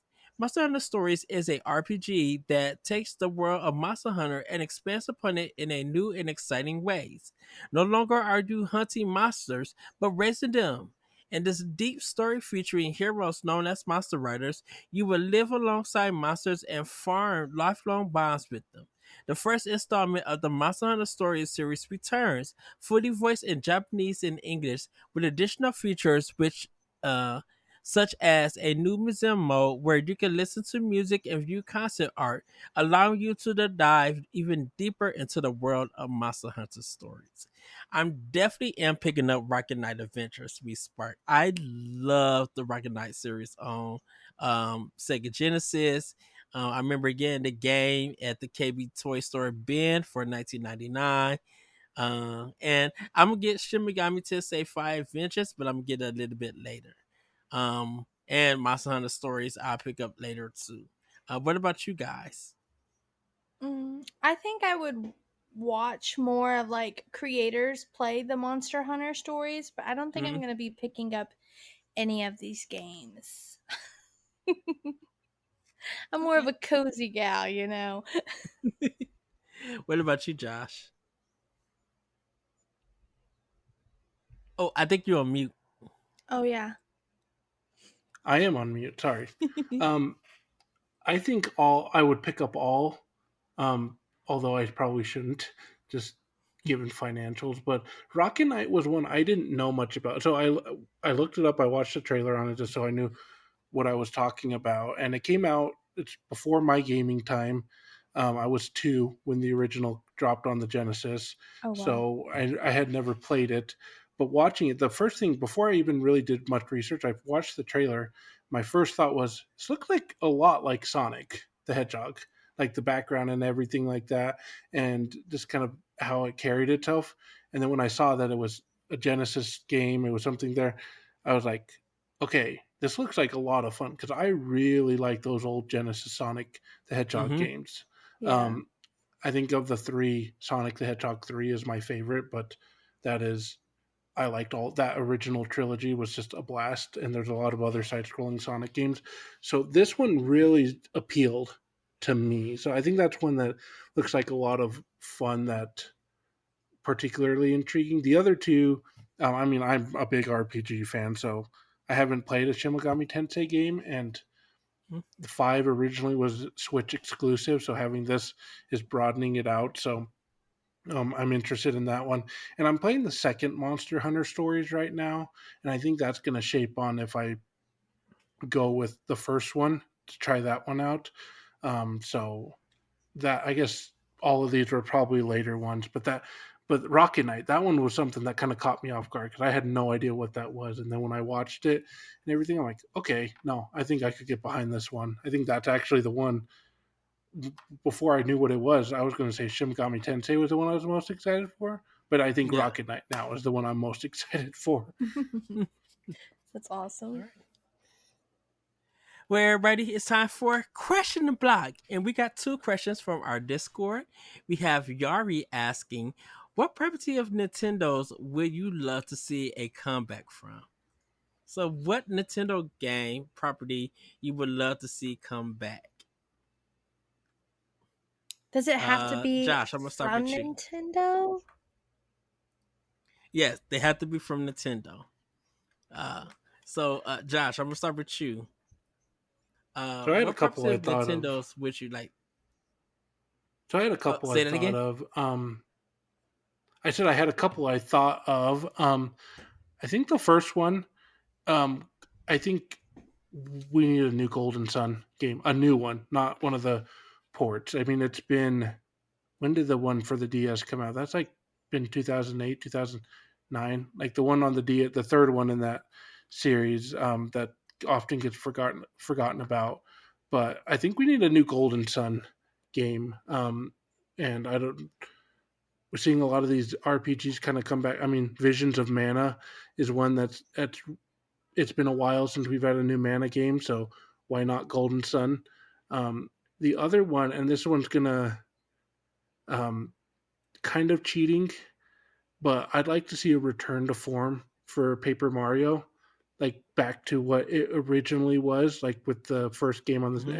Nintendo 64 and Thousand Year Door. And yes, we did just get the remake of that, so that's why I admit this is cheating. And we've had Origami King, we've had a lot of ones, but they've really strayed from what those first two games did. And I really liked what they have done with those first two games. So I'd like to see it kind of come back more to its RPG roots and really, have a story, because man, those stories are so witty. The writing on both of those stories is just so good. And I just would love to see us get back to that. And then the last one I want to return to, this is my weird one. I want a Donkey Konga game. Give me those bongo drums, and I want to Yes. play another one. It has been a long time, and I remember when I first played that game on the GameCube, I thought, "Oh, this is stupid." And then after an hour of playing it, I'm like, "This is my new favorite GameCube game. I need another one." Give me a Okay. Super Mario Dance Dance Revolution so I can dance to Bowser singing about Peach. That's what I want. So they did have one for Wii, but you Yeah, wanted to come back. I want it to come back. And I want the Super Mario movie song with Bowser singing Peach. Understand. I want to dance to that. I think that that would be really cool. There's one Wow. game that I like hold dear to my childhood that I assumed Nintendo made and then just kind of trashed it. But apparently, Bandai was the one who published it, and it's Ribbit King. I don't know if y'all have heard about that game, but like you're rolling this Yeah. egg or you're tossing frogs. That's a childhood. I would want them to remake that one. Or it's been 4 years since this game came out, and they haven't really done any more updates for this game. So a new story, a new adventure for the game, I would really love is for Animal Crossing. Give me something new for it, please. Ah. I want I want something new or dig deep back into like Game Boy or Nintendo DS, GameCube. Bring me back Rossetti. I want him back. I So you want him can to take yell your at eyes me. again. Yes. I'll reset my Switch and go, oh, like he's gonna come for me. And he never shows up. I'm like, this is a ripoff. I don't like this. You know what they should do with Animal Crossing, and this is just me. Um, a lot of these series where they don't necessarily lend themselves to a narrative, Monster Hunters or Etrian Odyssey, these games are don't necessarily have narratives, but they've done these stories games. I'd like to see like an Animal Crossing stories game Yes. that you keep the Animal Crossing elements, but there's like a story that they're telling within there, and it's like kind of a spin-off game. It's not going to be your traditional Animal Crossing sim game, but it's one that they've created a narrative, and it's one something I don't know what they would do with that, but I'd like to see them kind of go that route and see them go that way within Animal Crossing, um, on top of still doing what they normally do with Yeah. the series. But that I think that'd be a fun spin-off to explore. Right, something like that, or like mom is always like sending you letters in the mail. I would want uh, like a, oh, I'm getting ready to move. Like, here's my mom making me a cake, and here's this, and we're throwing this house party, like a cute little story before leaving. I think Oh, that's I would where. want that before hopping on the train or getting on a boat. And it's like, oh my god, this game actually leads to the GameCube game, or it leads to us going on the island in 2020. Like, I think that that would be fun. That would be so cute. Well, for me, I told Yari I had a lot of games, so but I have four. So Yari, please forgive me. Uh, my first one is of course Elite Beat Agents. I Hmm. love that game on the DS. I used to take it when I was working at JCPenney outlet. That used to be my break and lunch game. Like I would just have my headphones on, popping it, and it has one of the best renditions of a Christmas songs. You're my inspiration. That one, it's the best Christmas cover for that game. You can look it up on YouTube and see how it is, but that's one. Geist is a GameCube game from Nintendo, first person shooter where you're this man who's a spirit and you can like take other people and everything and move around. Like stealth, you can hop into dogs, you can hop into cans. It's a really weird game, but they only made one. It's just like of course amazing. Eternal Darkness, of course. I need a sequel to that game. I want that Yeah. one literally to come back. And for my last one, oh my goodness, my last one, uh, I I want that sequel to Hotel Darkness to come out. It's called Another Game, but they only came out to Europe. But I would love Hotel Dust Room 213 to get a sequel, like an actual sequel to it. Um, and come out in America. Yeah. The people who made Another Code are Recollection.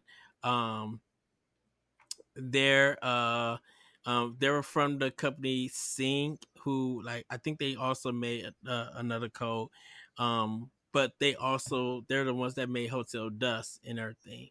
And I would love to have that collection and then just like have a brand new game in the Hotel Dust series on Yeah. Switch. So that would be me. Our That's final awesome. question, yes, our final question comes from Blake, Enigma or Blake. Uh, Dawson hopes for the next Fire Emblem installment. Okay, so I actually did joke about this with him. So, but this is not my final answer. I told him that I would love it for the game to be a 2D fighter, like it be a Wow. fighting game. Uh, and everything. But I said turn it to a fighting game and let it play like Killer Instinct. Not my final answer, but that would be amazing. Um, Actually, for this one, I know Corey said he wants his pirate ship and everything, but I kind of would love to see. I kind of would love to see Fire Emblem as a 10 level beat 'em up game. Like you get to um pick different fighters from different games, and you're on this left to right arcade path beating up folks. Like let it So play kind of like like a Capcom's. Soul Calibur type game.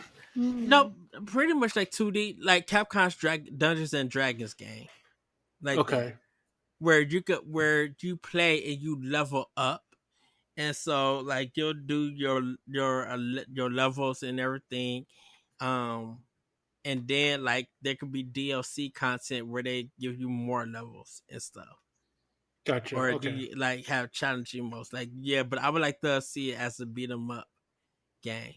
If they go back to like a strategy game, um, I kind of wonder if they would do like a crossover of like Advance Wars and Fire Emblem. You know, like how would that look if the Advance Wars era kind of got sucked up into the Fire Emblem era, and how would they go, like how would their tanks turn into like horses or something like that. Like I kind of would mm, love that, or you know have Fire Emblem do a crossover with Lupin the third and see what happens. So, or Nice. actually Fire Emblem with Metal Gear Solid mechanics. I or something like that. What about you, Courtney? I never really played Fire Emblem, but I have I've seen a few people play it.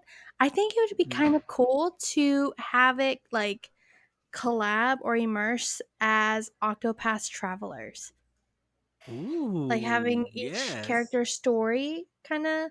I'm a story girly, okay? I need their mama's drama. I need to hear about their second uncle that murdered their brother kind of drama. Oh, Like, Fire Emblem has a lot of story for a lot of mm-hmm. characters.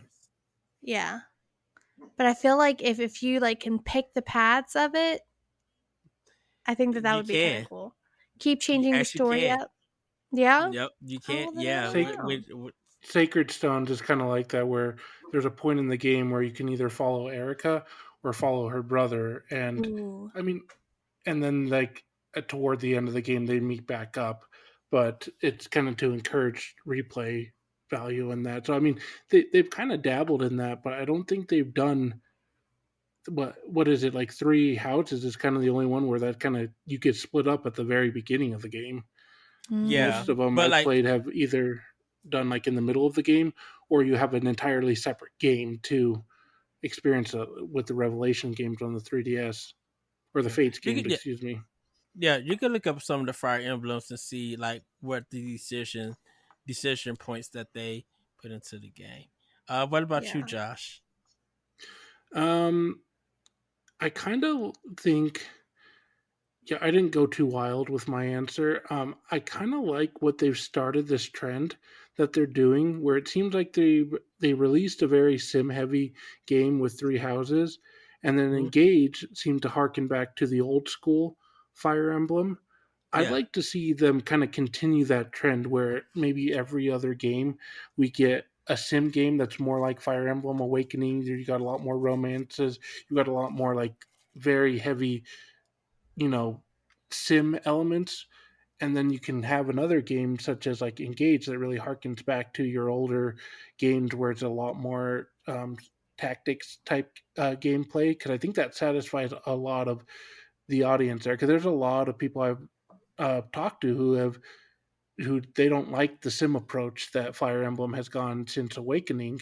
So having it kind of alternate, or maybe go, you know, two two traditional games and then you have another big sim game, I think is a would be a fun approach to do because I So think it would encourage me to kind of do more of the more traditional ones. So Intelligent System, who's the creator of and developers of Fire Emblem in general, um, they ended up hiring Koei Tecmo to work on some of their past games, while Intelligent System worked on Codename Steam and the Paper Mario series. So Intelligent System kind of split up the Fire Emblem series, and since Koei Tecmo did Three Houses and Three Hopes in some of the past ones.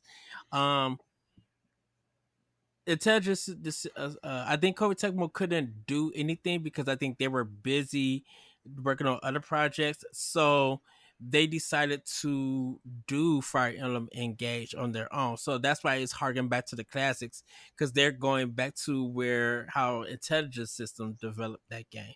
So I could see the game being split. Koei Tecmo have their version of Fire Emblem, and then Intelligence System have their version of it, and they could bounce I off mean, each every other 2 years or something or whatever. it's a big enough franchise that you could really feasibly split it and have two separate routes. Like in Hmm. terms of you could do what the Fire Emblem games do. You could just kind of like you mentioned there's a way to split that, and I think that would it would be interesting to see what they could come up with because I always feel like Fire Emblem as it's a big franchise that's been around for a long time. However, in the Yeah. states, because we didn't get it until essentially Super Smash Brothers Melee, we didn't when we got our first game in the states shortly after that. It doesn't feel like it's that old of a franchise, but it's one of Nintendo's longest running So Yeah. franchises. we didn't get Fire Emblem. I think we got it on Game Boy Advance or we got it Hmm. on uh We got the 3DS. one right before Sacred Stones, and it's just called Fire Emblem, and it's supposed Yeah. to be the prequel to Roy's game because Yeah, we because would we didn't get none of the yeah. Nintendo versions until yeah, it's a weird history. I know the one that came out like on Switch that was a limited time. That one was the Nintendo one, but Hmm. which never came here. And then I think they remade Shadow of Valencia. I think that is NES one that came to like 3DS or Hmm. DS. It's a weird history, but I remember some of the games didn't start coming into like GBA started. Because once GBA came happened, that's when they started doing the Fire Emblem, and then GameCube and so forth and so forth. Right. So well, we're gonna get into our final thoughts and then we're gonna wrap up the show. Um, Josh, any final thoughts? Um, it's a really exciting time the with the Summer Game Fest, and in particular, it's been a minute since we've had a Nintendo Direct. I know that there's the is it have they officially confirmed the June Direct, or is it still just a rumor at this point? So it is going to be a June direct. We're just waiting for dates. We're just waiting for the Okay, date for it to be announced. because I am excited for that because I mean it's abundantly obvious we're at the sunset of the current Nintendo Switch, and I know that this direct they have said that it's not going to talk about the new system at this point. So it's Yes. exciting to see where we're going to go because when you're in this kind of you've got the Switch in the retirement home now. You're still giving it some more remakes. You're getting some more stuff in terms of like first party games. It's kind of slowed now, and you're getting a lot more remakes and a lot more stuff to kind of tide you over till the new system gets out. So I'm excited to see where they go there, just because I think it's there's going to be a lot of fun games Mm-hmm. that and some simple games. I mean, some of the rumors are floating around. There's a rumor of Oracle, Legend of Zelda: Oracle of Ages or Seasons, kind of coming out in the Link's Awakening chibi style. I've seen that kind of get floated around a little bit. I don't know how much merit there is to that, but if they release that, that would be cool because those Oracle games have not seen the light of day for 20 years. I think they just recently got put on NSO. So, No, they were on oh, they're not NSO. yet. They're not yet. Yeah, You're right. they are. Oh, they Oracle's an are. H. Okay. Yeah, they didn't. They came out when the Game Boy NSO came out, so they was Th- there when they came out. those are Uh, insanely underrated Zelda games. Like they are really good. They're they're dated by today's standards, but they're a lot I of fun. I love them. I I beat Season. I never beat Ages, so I just gotta get back on my Switch and beat Ages. Ages, I think, is I played Seasons first and then I played Ages, and I like Seasons more, but a lot of people like Ages more. I mean, I think they like the time traveling element just because that's inherent in Zelda in a lot of ways. But I thought controlling the seasons was pretty cool because it made for some unique puzzle solving, just depending on the seasons that you could change with. So Yeah, yeah, I'd love to see those come back. I'm excited to see what Nintendo has coming out this month. Just given where we're at in the Switch's life cycle, just they're clearly focusing to the future. So what are they going to give us to tide us over? And that's Yeah, what I'm excited about. yes. I am Well, right Courtney, behind you on that one. what are your final thoughts, Courtney? Um, let's see. I am excited for the new Switch. I'm more excited about Summer Game Fest though. And seeing like what's gonna happen, what's being provided to us, and then what kind of like curveballs are happening. Because there's I'm still learning more into it, but the Steam Next Fest is like around, but there's like not really understandable website details or any hidden features. I talked to CG Danny B Yeah, about it because he's doing the Steam Next Fest, and he's like, you just gotta do outreach for it. There's not a sign up sheet like the Summer Game Fest. I was like, who do I outreach though? Like how does that work? And he's like, you've got to just it's like a hunt. You've got to find who's doing what, but you can't say who's doing who yet. And I'm like, oh, that sucks. But I mean, I'm excited more about the hunt of it than anything really. Yeah, I mean, I think that's really it. I'm really excited. I'm just there's so much going on, and it's like, oh, summer's not going to be boring this year. okay. What about you, Uh, Ed? well, well, for me, everybody, my final thought is, it is the summer direct where we're going to be seeing a lot of games from a lot of places. Um, like I said, we haven't seen the Xbox direct or anything, but I think by the time you guys see this, hopefully there are some games that they show that you do enjoy. Hopefully Nintendo's is like probably gonna be at the end of the year. I mean end of the month. Hopefully everybody enjoyed the IGN. My thing is really just be positive and be excited for the games that is being announced, and hopefully they are able to be able to come out this year. Enjoy the shadow drops. Um, because I'm like, we're getting ready for unknown holiday and fall season. Like literally at this time, there's a lot of games that we don't know. Microsoft is leading in what we know with Avowed and with Indiana Jones. So we do know that, but outside of that, we don't really know much what Sony and Nintendo and what other third parties companies are doing. So I just want everybody to be excited. Make sure that you got your snack, that you're staying cool, get your water and everything. And hopefully there's not any leaks that ruin the directs that Yeah. you guys and the showcases that you guys gonna see. And just really be nice. Even though if there are gonna be some things that you feel disappointed, celebrate the things that you are happy about that is revealed. And keep it at that. With that, everybody, I want to thank you, Josh. I want to thank you, Courtney, for joining me on this episode of Nintendo Power Block. It was really a blast to have you guys on here. Courtney, if you want to go unplug, where can they find you? Oh gosh, you can find me anywhere that starts with a T: Twitter, Twitch, TikTok, Courty _ Yikes, and then everywhere else, same thing too. So, All right. And Josh, where can they find you?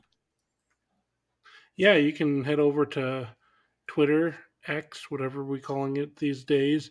I'm at jmartinez064, and you can bask in my wrestling analysis and my Boss Rush articles. Also, head over to bossrush.net, where not just myself, but both of you are Mhm. have articles that you write for there. But I'm a copy editor over on the writing team. So, I mean, I get to see a lot of fantastic content we have Oh, going up I there. So, just you get ready for mine because I'm probably gonna send it to you Friday. Because I gotta write. Actually, I might send it to you on Thursday of this week. It's my article is the top 10 Hanna-Barbera theme songs to their cartoons. no, great, fantastic. As somebody who lives in the entertainment side of the site, I fully support this article. Yeah, because I'm 100 I'm 100% on board with that one. That's a good one, Ed. Yeah, I was listening to another podcast and they was talking about some Hanna Barbera cartoons and they started talking about Scrappy Doo and everything. And I was just like, you want to know what?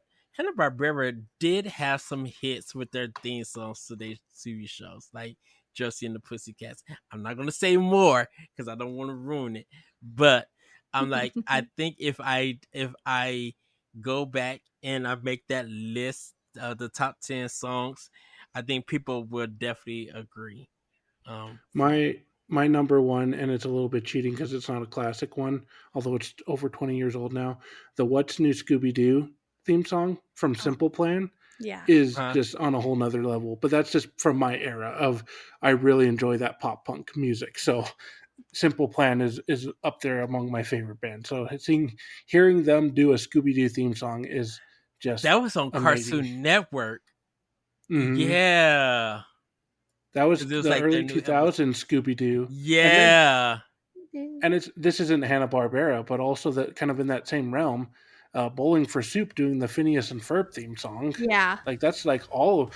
I'm like, give me all the the pop punk bands. Have Good Charlotte doing one, have Blink 182 doing another. I don't care. I want more of that. yes. Well, with that, everybody, have a great week, have a great weekend, and we'll see you next time on Nintendo Pow Block. Bye, everybody. Woohoo! If you want to see how you can become a Patreon producer, head on over to patreon.com/BossRushNetwork.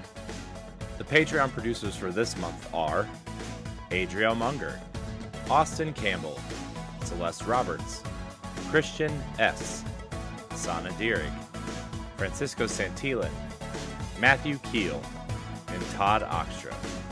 Thanks for your continued support of the Boss Rush Network.